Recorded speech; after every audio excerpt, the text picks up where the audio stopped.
کے باوجود بھی میرا کاروبار تو چل رہا ہے، میں سودی کاروبار کر رہا ہوں، لوگ تو میری عزت کر رہے ہیں، مسجد کی کمیٹی کا میں صدر بھی ہوں، میں معززین شہر میں شامل بھی ہوں، لوگ مجھے جلسوں میں مہمان خصوصی بھی بلاتے ہیں، میں ایم پی اے بھی منتخب ہو گیا ہوں، مجھے وزارت کا قلمدان بھی سونپ دیا گیا ہے۔ وہ میاں اللہ کی نظر میں ان چیزوں کی اہمیت ہی نہیں ہے۔ یہ چیزیں ہوتی کیا ہیں؟ وہ یہ نہیں چھینتا، وہ ہدایت چھینتا ہے، وہ روٹی نہیں چھینتا، وہ تو نمرود کو بھی روٹی دیتا تھا۔ اس نے کبھی سورج کو منع نہیں کیا کہ اس کے گھر میں روشنی نہ کر، یہ حامان کا گھر ہے، یہ قارون کا گھر ہے، یہ میرے دشمنوں کا گھر ہے، اس کے گھر میں روشنی نہیں ہونی چاہیے۔ چاند کو کہتا ہے اپنی کرنیں بکھیر، سورج کو کہتا ہے اپنی روشنی بکھیر۔ جس طرح باجزید کے گھر میں روشنی ہوتی ہے، اس مکار کے گھر میں بھی ایسی روشنی ہوتی ہے، فرق نہیں پڑتا۔ تو وہ کرم نوازیاں تو نہیں رکتی، لیکن اللہ جب کسی سے ناراض ہوتا ہے تو اس سے ہدایت کی توفیق سلب کر لیتا ہے، تو اعلان جنگ ہوتا ہے۔ تو پھر وہ ٹکرے بھی مار رہا ہو تو اس کی رسم کی نماز ہوتی ہے، اس کا ماتھا جھک رہا ہوتا ہے، دل نہیں جھک رہا ہوتا، کیونکہ ہدایت سلب کر لی گئی۔ جب اندر سے روح ہی نکال لی جائے تو باقی بچتا کیا ہے؟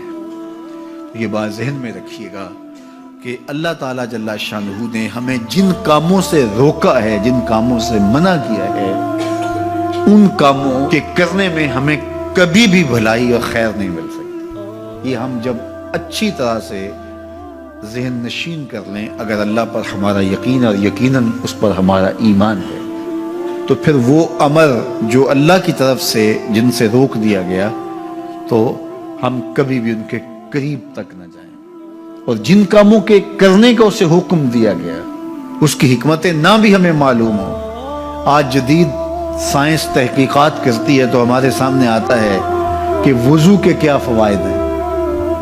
آج ہمیں لوگ بتاتے ہیں کہ جناب آپ امامہ باندھیں گے تو سن سٹروک سے بچ جائیں گے۔ آج دنیا تحقیق اور جستجو کر کے نماز اور دوران خون اور جو ہے وہ نماز کی برکتیں اور کتنی بیماریوں سے نماز کے ذریعے سے بچنے کی کہانیاں سناتے ہیں۔ اچھی بات ہے، نماز سے صحت پہ اثر پڑتا ہے، یہ اچھی بات ہے کہ وضو سے بہت ساری بیماریوں سے نجات ملتی ہے، یہ اچھی بات ہے کہ سر پہ امامہ باندھ لے تو سن سٹروک سے بچ جاتے ہیں، یہ اچھی بات ہے کہ آپ روزہ رکھتے ہیں تو کینسر جیسے امراض سے آپ کا بچاؤ ہوتا ہے، یہ اچھی بات ہے کہ فلاں عمل کرتے ہیں تو فلاں ہوتا ہے۔ لیکن صاحب، ہم سن سٹروک سے بچنے کے لیے امامہ نہیں باندھتے، ہم محمد عربی کی ادا کے لیے باندھتے ہیں۔ دوران خون کے لیے نماز نہیں پڑھتے، ہم رب کے حضور سجدہ ریزی کے لیے اس کے حضور اپنی نیاز مندیوں کا سر جھکاتے ہیں۔ تو حکمتیں بھی ہیں، وہ برکتیں ذیل میں آتی ہیں۔ تو یہ بات ذہن میں رکھیے گا۔ محمود غزنوی کا وزیر اس سے حسد کرتے ہوتے تھے کہ اس میں کیا خصوصیت ہے کہ بادشاہ اسی کو اہمیت دیتا ہے۔ ایک دن بادشاہ نے کوئی تربوز کاٹا، کوئی خربوزہ کاٹا یا کوئی اور ایسی چیز تھی، تو جس کو بھی دیا تو وہ کڑوا تھا، تو اس نے چوہی چکھا تو پھینک دیا، اور پھر بلایا یاس کو اور اس کو کاٹ کے اس کی پھانک دی، تو ایسے لطف سے کھانے لگا کہ جیسے اس سے لذیذ کبھی پھل زندگی میں دیکھا نہ ہو۔ تو سارے اندر ہنس رہے تھے، ایک دوسرے کو آنکھوں سے اشارہ کر رہے تھے، یہ دیکھو بے وقوف۔ تو بادشاہ رک گیا اور کہا کہ ایاز، یہ جو فروٹ تم نے کھایا ہے یہ میٹھا تھا یا کڑوا؟ کہا بادشاہ سلامت کڑوا۔ تو کہا پھر اتنے ذوق سے کیوں کھایا؟ کہا کہ اس ہاتھ سے میں نے میٹھی نعمتیں کھائی ہیں، آج کڑوی ملی ہے تو تھوک دوں؟ کہا ایسا نہیں ہو سکتا۔ تو میاں کڑوا ہو تو وہ بھی قبول کیا جائے، نفس پہ شاک ہو۔ کڑوی وہ چیز ہوتی ہے جو نفس پہ شاک ہوتی ہے، نفس کرنا نہیں چاہتا، لیکن اس کے باوجود تمہارا دل کہے نہیں، یہ مالک کی طرف سے ہے۔ سخت سردی ہے، گرمی کی شدت ہے، پانی ٹھنڈا ہے اور موسم سرد ہے، پانی گرم ہے اور موسم بھی گرم ہے، رات کا پچھلا پہر ہے، تھکے ہوئے ہیں، لیکن آپ اس کے باوجود بھی اپنے رب کے حکم کو بجا لاتے ہیں۔ نفس پہ شاک ہے، لیکن سینے میں ٹھنڈ ہی نہیں پڑتی جب اس کے حضور سجدہ ریزی نہیں کر لیتے۔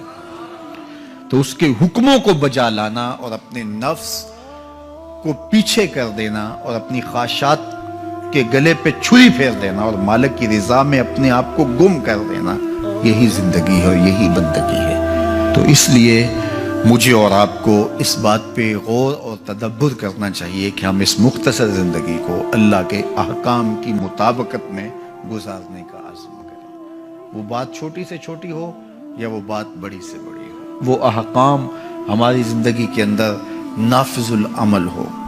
میں پھر وہ بات کہوں گا جو بار بار کہتا ہوں کہ میرے بزرگ ہم سے کہا کرتے تھے، یہ نہ ہو کہ لوگ تمہیں پوچھیں تم کون ہوتے ہو اور تمہیں بتانا پڑے کہ ہم مسلمان ہوتے ہیں۔ فرمایا کرتے تھے صاحب نہ کسی کو پوچھنا پڑے نہ تمہیں بتانا پڑے، تمہاری وضاحت، تمہارا طرز زندگی، تمہارا انداز معاشرت ایسا خوبصورت ہو، تم دور سے آ رہے ہو لوگ پہچان کے کہیں وہ دیکھو محمد عربی کا غلام آ رہا۔ تم شکل سے پہچانے جاؤ، تم کردار سے پہچانے جاؤ، تم وعدے سے پہچانے جاؤ۔ کتاب کا نام ہے بشر الکئیب فی لقاء الحبیب۔ حضور علیہ السلام کی ملاقات کے حوالے سے یہ کتاب امام سیوطی علیہ رحمہ کی مصنفہ ہے۔ اس میں ایک واقعہ انہوں نے لکھا کہ ایک شخص قبر میں اترا اور نکیرین آئے اور انہوں نے سوال و جواب کا سلسلہ کیا، من ربوں کا، ما دینوں کا۔ اچھا، اس کی داڑھی میں چند بال سفید تھے جن کو وہ مہندی لگایا کرتا تھا۔ تو جب منکر نے کہا کہ من ربوں کا، تو نکیر نے اس کا ہاتھ پکڑ کے پیچھے کھینچتے ہوئے کہا اس سے سوال پوچھ رہا ہے، تو دیکھ نہیں رہا اس کی داڑھی میں اسلام کا نور چمک رہا ہے، اس کی داڑھی میں اسلام کا اجالا تمہیں دکھائی نہیں دے رہا، تو تمہاری وضع قطعی ایسی ہو کہ فرشتے بھی دیکھیں کہ یہ حضور کا غلام آ رہا ہے۔ اللہ کے ذکر سے رخ پھیر لے، اللہ کی یاد سے رخ پھیر لے، اللہ کے دین سے اعراض کرے، تو پھر خدا شناسی، قناعت، توکل اور اعمال خیر تو اس سے چھن ہی جائیں گے، اس کو خود فراموشی کے عذاب میں مبتلا کیا جاتا ہے۔ اور قرآن مجید نے ایک دوسرے مقام پہ ارشاد فرمایا وَلَا تَكُونُوا كَالَّذِينَ نَسُوا اللَّهَ فَأَنسَاهُمْ أَنفُسَهُمْ، ان لوگوں کی طرح نہ ہو جانا جنہوں نے رب کو بھلا دیا، وہ بھول گئے، اپنے رب کو بھول گئے، غفلت ایسی طاری ہوئی، سویر سے لے کر شام تک اور شام سے سویر تک دنیا اور دنیا ہی مقصد حیات بن گیا۔ دنیا میں آئے کس لیے تھے، مقصد کیا تھا، بھول گئے۔ میلہ دیکھنے کے لیے آئے تھے، گھر کا راستہ بھول گئے۔ اللہ اکبر۔ تو فرمایا تم ان لوگوں کی طرح نہ ہو جانا۔ پھر اللہ نے انہیں سزا کیا دی، رزق کے دروازے بند کر دیے؟ نہیں۔ ان کی سانسیں چھین لی؟ نہیں۔ سورج کو حکم دے دیا اس کے آنگن میں روشنی نہ بھیجنا؟ نہیں۔ چاند کو چاندنی بکھیرنے سے روک دیا؟ نہیں۔ آب و ہوا روک دی گئی؟ نہیں۔ انہیں کیا سزا ملی جنہوں نے رب کو بھلا دیا؟ فرمایا فَأَنسَاهُمْ أَنفُسَهُمْ، اللہ نے انہیں ان کی ذاتوں سے انہیں بے خبر کر دیا۔ جو خدا فراموش ہوئے وہ خود فراموش ہو گئے، انہیں اپنے آپ سے ہی آگاہی نہ رہی۔ اور مجھے بتاؤ، جسے یہ بھی نہ پتا ہو کہ میں کون ہوں، اپنی شناخت جو بھول جائے، اس کے پلے ہوتا کیا ہے؟ اقبال نے کہا تھا نا، اپنے من میں ڈوب کر پاجا سراغ زندگی، تو میرا نہیں بنتا تو نہ بن، اپنا تو بن۔ مجھے بتائیے 6 فٹ کا جوان ہو، قدے رانا رکھتا ہو، اس کی آنکھیں عقابی ہوں، ماتھا کشادہ ہو، رنگ چمک رہا ہو، ہونٹ گلابی ہوں، لیکن اس کی قمیص کے پیچھے گھر کا ایڈریس لکھا ہو کہ کسی کو ملے تو اس ایڈریس پہ پہنچا دے، تو آپ اس کا چہرہ دیکھ کے کہتے ہیں واہ کیا جوان رانا ہے، کیا اس کے ہونٹ گلابی ہیں، کیا نرگسی آنکھیں ہیں، کیا خوبصورت چہرہ ہے، کیا شمشاد قد ہے۔ لیکن اچانک نظر پڑی تو اس کے گھر کا ایڈریس اس کی قمیص کے پیچھے لکھا تھا۔ آپ نے کہا میں نے دور سے دیکھا، اس کا تو توازن عقلی ہی ٹھیک نہیں، یہ تو بیچارہ جو ہے وہ پاگل ہے۔ تو قد کاٹ ہونے کے باوجود گھر کا ایڈریس پیچھے لکھ دیا گیا، تو اب ہر کوئی سمجھتا ہے کہ یہ بیچارہ فہم و ادراک کے نور سے خالی ہے۔